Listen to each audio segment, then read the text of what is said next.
Hello again. Chances are, if you've got one of these Westfalias like I have, you've probably got one of these. That right way up? No, that's the right way up. Inherited it with the van, obviously. Doesn't work. It's never worked. Not worried about it.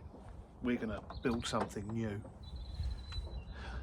with stuff that we bought from the internet. I'll put the link up if anybody's interested, and let's get going now and I'll show you what we get up to.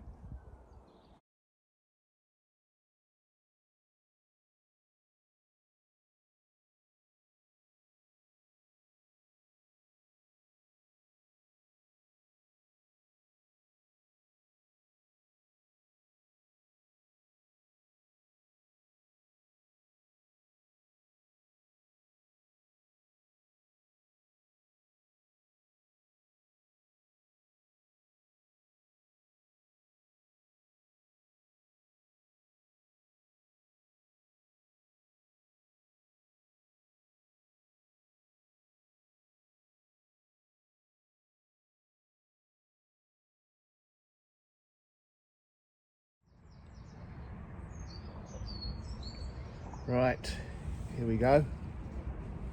You can see that. Hope you can.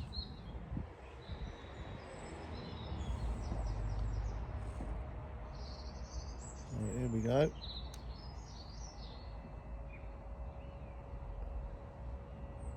Yeah, that's the water working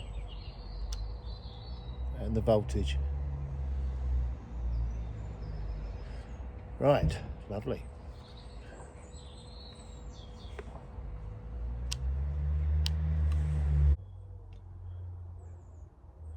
Now we know the gauges are working, we've got a wire from where I'm going to put the gauges, which is going to be just under here, over to the water tank.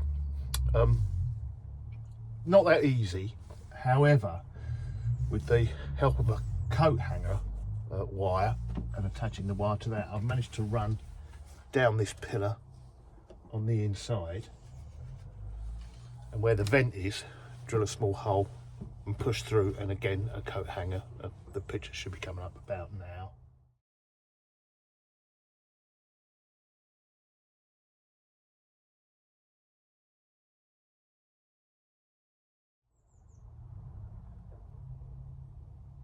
Probably not that clear, but you get the general idea. And then from the side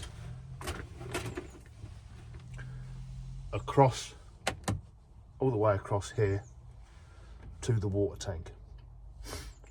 So we'll attempt to get that wire over now.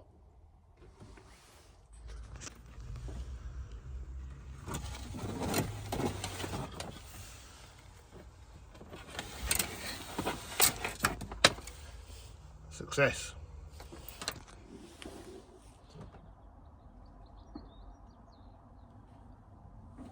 Right, here's our wire finally through.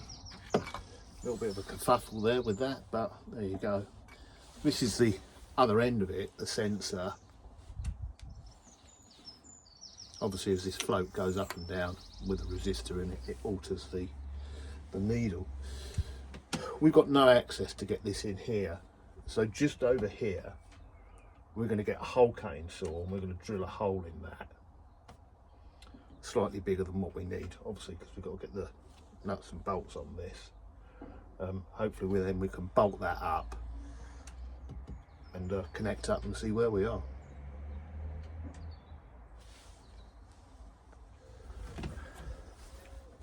Right, by checking, fortunately, the tank as it goes across here, it shelves, so you wouldn't get this standing in there. However, across here it remains square. So we're going to drill one hole in here. I'm going to go with the first one, which is a 75, to allow some wriggle room to get that in. And then in the tank itself, a 38, because the float is 35, and obviously that needs to drop down inside. I think I've got my measurements right.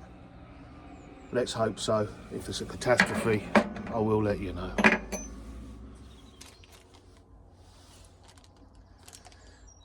Now the kit that this comes with, there's the gasket for the sensor. Comes with obviously the rubber gasket and 5 M5 stainless steel screws, but it doesn't come with any nuts. Now I've checked this on the internet and that's correct. God only knows why, so do bear in mind, because all these kits seem to be under different names, but they must look like they're all made in the same place, that you will need 5 M5 nuts and possibly, if you want to do it properly, some washers. So we'll go and find some. I'm lucky enough to have them. Right, there it is. I found, or I thought, that getting nuts on the back of that was going to be very, very difficult. I mean, in fact, it's like impossible. So I tested it out on another piece of plastic, and we pre-drilled it with a 4.5mm drill bit for M5 screws, and I found it cut into the plastic beautifully and sandwiched it down. So I don't think any nuts needed. Tip, if you do it into plastic, that should work, I would imagine, if the plastic's thick enough, and this is. Right, there we go. I haven't offered it up yet.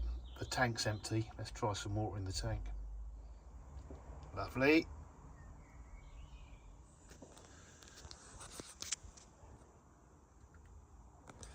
Well, there we are. A bit of finishing off to do.